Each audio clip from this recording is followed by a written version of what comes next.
All right, scams of teaching English online. Scams to look out for. Um, so these are 6 scams. Definitely, when you're looking for jobs, teaching online, or you're just thinking about teaching online for a while or checking it out. Here are a few common scams that I've noticed and I've taught online for maybe a year and a half, part time.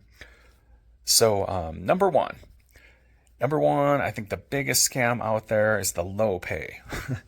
The pay is ridiculously low for a lot of teaching online jobs. Um, there's a lot of qualifications you're usually required to have as well.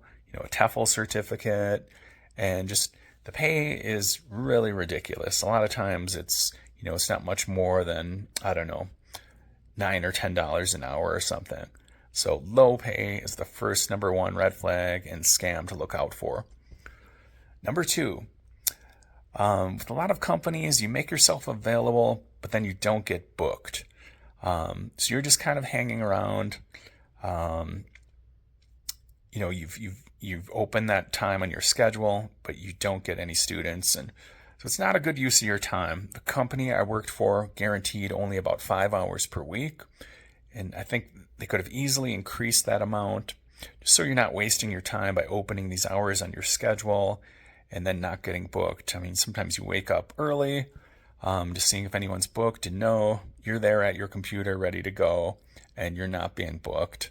So to me, that's a scam. I mean, you open hours on your schedule, they should be guaranteeing more hours just to make it worth your while. Number three, completing comments on for students after the classes that you've given them, and just you're uploading comments on their progress, and usually this time is unpaid. You can get to the point where you can be quick about it, and you're still trying to give them something useful that to take away from your comments, and just in evaluating their progress. But it's, for the most part, I've never seen a company, I've worked for a few, who will offer pay for that extra 5 to 10 minutes after several classes, where you're kind of going through and checking all these boxes to evaluate what they did well and didn't do well, and then adding in your own comments. A lot of times it's just best to copy and paste once you've done a few of those, and maybe tweak them for each student a little bit, just to save time, because it's unpaid time, and you should be getting paid for that time. It's the hourly pay you are getting is already ridiculously low. So I think this is a scam that they're not paying for you when you're adding comments on a student's progress. The fourth scam, number 4, some companies want you to lesson prep on your own time. Screw that. This is another way they take advantage of you. All the lessons for online teaching should be all just prepped and ready to go, and you should be able to just do it on a moment's notice, maybe just a quick glance at the slides you're going to go through.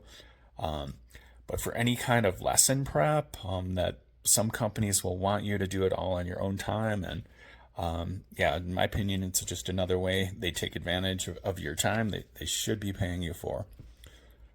Number 5, if the materials in the curriculum are not good, you're basically creating the lesson on the fly.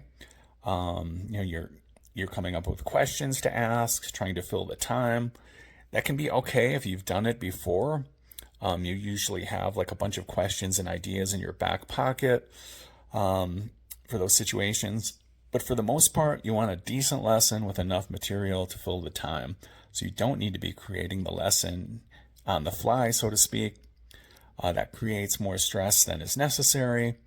So these companies should be providing better materials just to make sure you can fill up the time. So I think it's kind of a scam when they don't do that, and they're just, or they expect you up front, letting you know that you need to prepare the lessons because it is time that they're not paying for. All right, number 6, penalty fees for an absence. There are companies that take money away from time that you've already worked, take money out of your salary for that month. Now imagine being late for your in-person job and the company decides to dock your pay by an hour or a couple hours, penalizing you, charging you a fee, and then also removing you from the schedule for several hours. So you're missing out on teaching your schedule for that day. That's what happens with one of the main companies I was working with. So this will cost you even more. It's completely bogus. There's situations where, sometimes you can let them know what happened if there was a situation where maybe your computer just shut down or like is installing updates and you couldn't get to the class in time, something like that. They may work with you, but in a few cases, I was penalized and just completely, I was fined or given like a penalty of a certain amount, which was, about equivalent of like 1 hour of class time that I'd already taught. So it's like they're taking money away from you for the time you already worked, charging you for that. I think that's completely ridiculous. I know they try to do that just to keep people from being absent. But yeah, I think for me personally, that's a scam. And there are better ways to go about that instead of penalizing you for the time you've already worked for. Completely ridiculous. So those are 6 scams to look out for if you're thinking about teaching English online. Let me know what you think if you have any experience or if you agree with some of these, if you've been teaching online. All right, please consider dropping a like and subscribing, and I'll see you in the next one.